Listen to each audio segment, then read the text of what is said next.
Hey, Craig. Just maybe for starters, just maybe your general thoughts on what transpired up in Edmonton.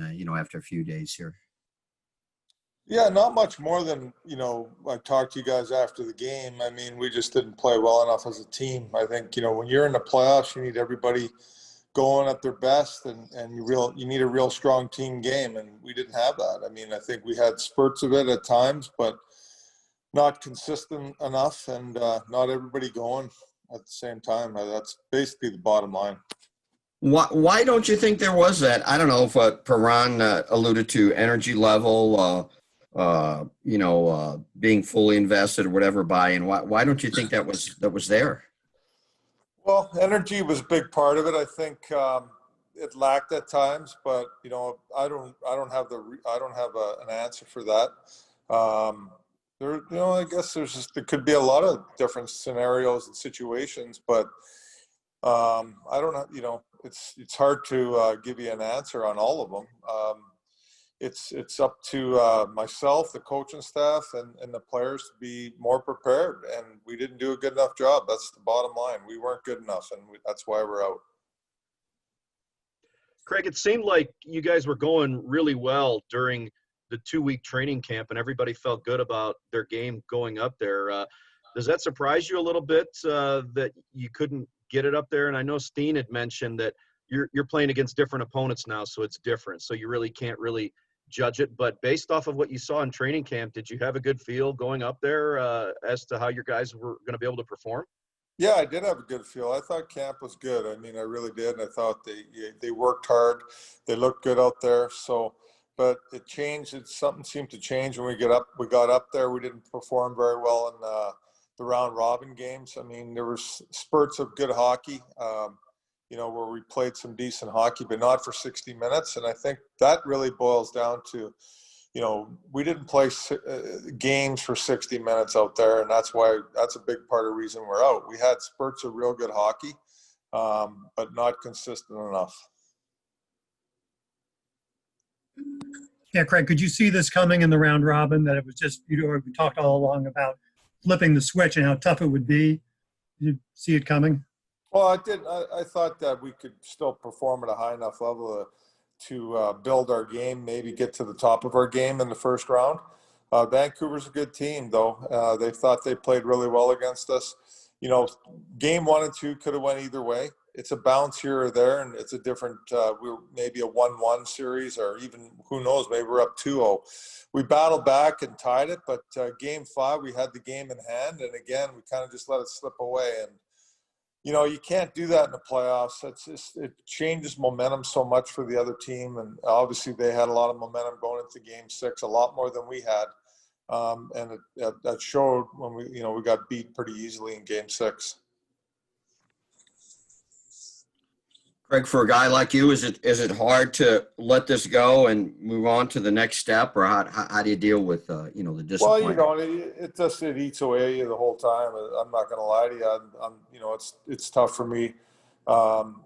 We had a chance to repeat Stanley Cup champions. I think that was a big motivation for us as a team. And now it's over. We can't do it. So, I will move on and prepare for next year and get our team ready, but it eats away at me. I'm not going to lie to you. Do you watch the other games? Have you watched the other games in the playoffs? Yeah, I have. I do watch the games, and it's hard to watch, but I think it's important that I watch them and see what's going on and how the teams are performing.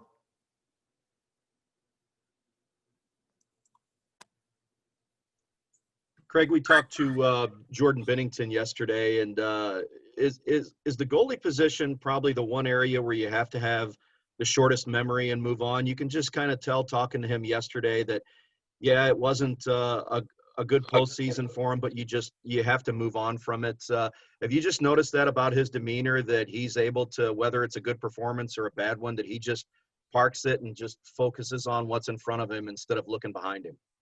Yeah, he does a good job of that for sure. He does, have a short memory, moves on from things. And, he wasn't at his best, just like a lot of our team. But, he'll move on and he'll be okay. He's performed at a very high level. Obviously, you guys know that. He's done it for, half a season, playoffs. And then this year he played extremely well this year.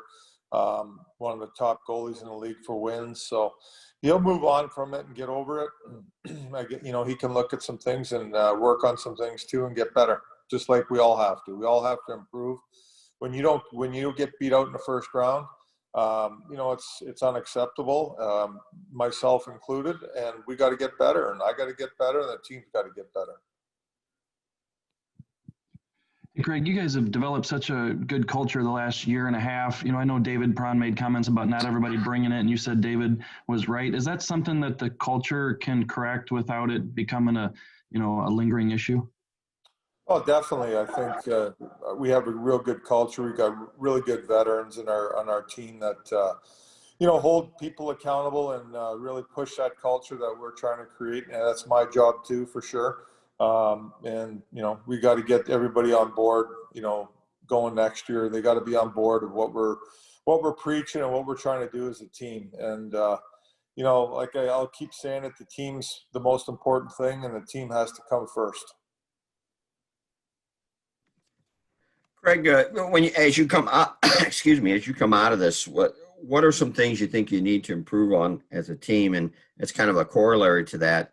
It just seemed like for you guys, it was much more mistakes than you normally make. Well, mistakes for sure. Young guys got to keep improving and getting better, as do older guys. Like, if you're an older player, you got to do certain things to keep improving. I think, going into the off season here, or whatever you want to call it, you got to work on your deficiencies and get better. I want our team to come in unreal shape next year. I don't want guys coming into camp and not in great shape and can't perform at a high enough level. It won't be accepted by us as a coaching staff and an organization. So we're going to be demanding on people, and that's the best way to get better.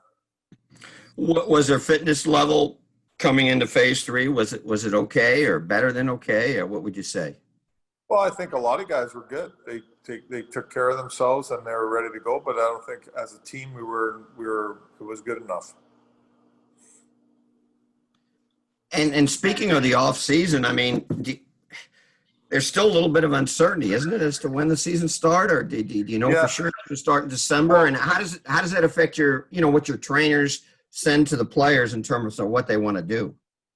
Well, it is uncertainty, and it was like coming into the this year's playoffs. There's a lot of uncertainty, so you got to learn from it, and you got to make sure that you're preparing here. I think guys should take a little time off and get refocused, but then you got to get after your training, and you got to stay with it the whole time, even though we don't know when we're coming back. We got to just keep training, keep preparing, and make sure it's like a lockout. All of a sudden, bang, 1 week where we could be right here and starting camp. We don't know. So it's up to the individual and up to us and our strength coach to make sure guys are training and on top of their game and staying with it. You can't just like, well, we don't know when we're starting, so I'm going to wait a little bit. No, I think that take some time, and then you got to get right after it, and you got to stay with it.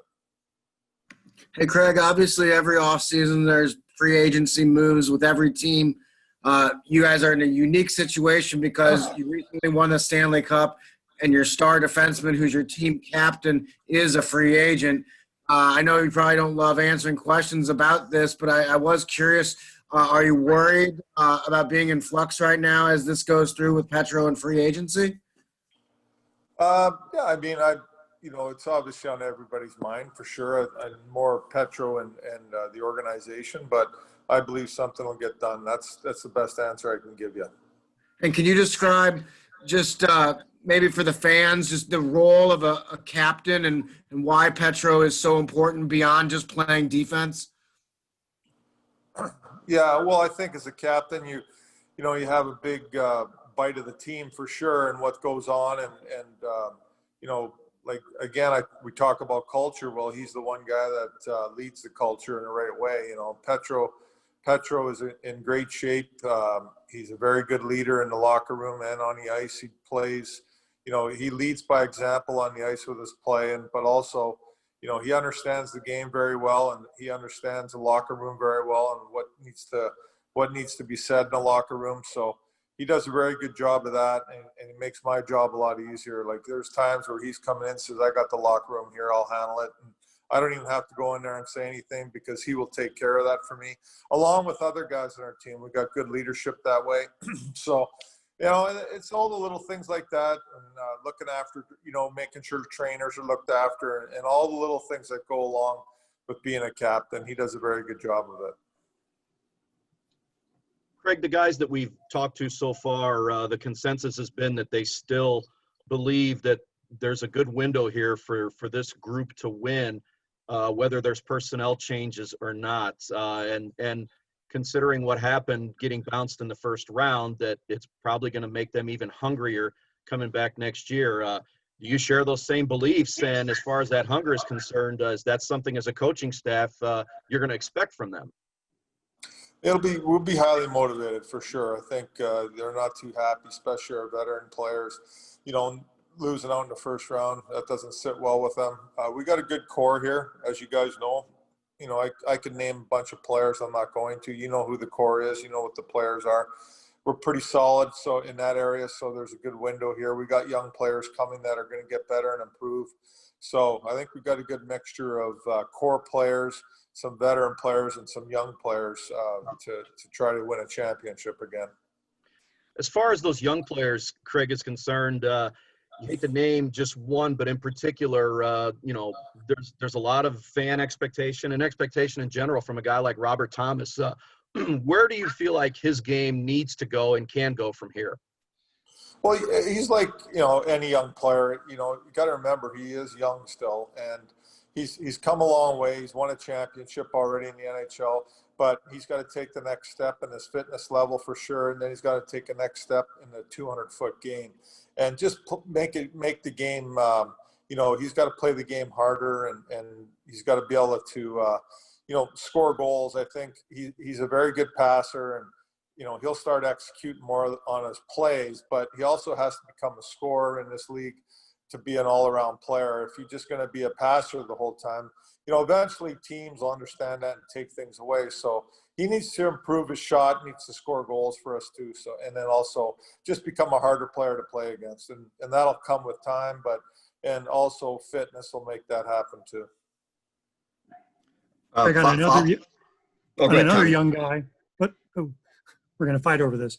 You're talking young guy, Jordan Kyrou. You just used him 350 in the last game, and obviously you were chasing that. But is there still a big step that he has to make to be a regular at the NHL level? Well, there is. I think he was a very good player in junior, and he come up to the American League and played pretty well up there. But now the NHL is the NHL. It's the best league in the world, and he's got flashes of greatness out there for sure with his speed and his agility and puck handling ability. But, the areas of the game that he has to, make sure that he's good at is on the walls, and he's got to battle for things. And when he doesn't have the puck, he's got to check and get it back. So there's a lot of areas there that he can improve on, and he will. And then also it's just about him finishing off plays. I think that he gets opportunities offensively, but we need him to finish them off. Chief, you got some other young players like Blais, even Barbashev's still young, Dunn, Sanford. Do they all have room to grow their game? Yes, for sure. If you look at our core group and the age that they're at, and I had some of these guys, like, I had Braden Shen as a young kid, like you're talking about right now in Philadelphia, and his growth from then to now is tremendous. So, these players will keep improving. They get to that 27, 28 age, 26, 27, 28, that's where in your probably your prime of your career, and you should be at your highest level. I know you guys, it's a next man up philosophy, but how much, during the time up in Edmonton, do you miss Tarasenko, Steen, even Bouwmeester? Well, you miss them all. They all do different things.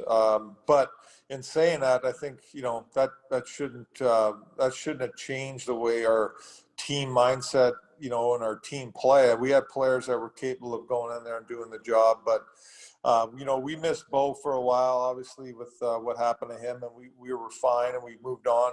Marco Scandella stepped into that position for us and did a great job. And Vladdy was out all year, and we were still, one of the top teams in the league in scoring goals. We did it by committee, and obviously Steiner's the type of player, a veteran leader that does little things for us out there, a penalty kill, closes games out, checks. They're all missed. They're all good players for us, and they're all missed, but you can't use that as an excuse. I think that we had capable guys in there to do the job, but we just didn't. Chief, speaking of Vladdy, we don't know what the update from Doug's going to be here in just a little bit, but I know you played well within the second half of the season, most of the season, but just how much are you missing that element and what he brings when he's healthy? Well, he can score big goals, and that's, what he does. Like, he's a goal scorer, and, he can score at any time of a game. So it's important to have a guy like that, I think. And, he's a leader on our team too. He wears an A. So he's missed for sure. Like I said, he's a big part of our team and always has been here. So, he needs to get healthy and we need him back. Craig, just curious about maybe the process once you guys get back to St. Louis. Do you meet with the team? Do they have like exit physicals, or is that something you can do on the Zoom or the phone without in-person meeting? I met with every player personally with Doug Armstrong. They do exit meetings with our trainer for physicals and things like that. So we met with all the players. So that's all taken care of. And just the general nature of those the talks when you meet with the players? What we expect out of them, what they can improve on, fitness levels, playing ability, all that stuff. There's players that have questions too about things that we'll answer, but that's basically what it boils down to. Can you make great assessments off these 10 games from the bubble, or is it just such a weird occasion that you can't base too much on it going forward? Well, we don't base it just on that. We base it on the whole season. So, the games that were played up till the stoppage and then in the bubble too. So it's not just based on, one thing, the bubble tournament or playoffs. It's based on the whole season. Craig, wanted to ask you about the bubble just in the sense of self-motivation of players. Did you find it was harder for them to motivate without fans, or what are your thoughts on what it was like there without the fans?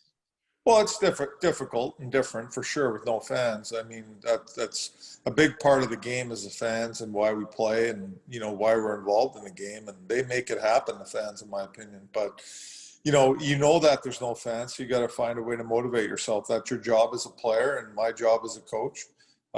It's difficult, they're away from their families, and it's not easy for a lot of guys. And, but at the same time, you're pros and you're getting paid and this is your job. So you got to do it. And again, we just didn't do the job.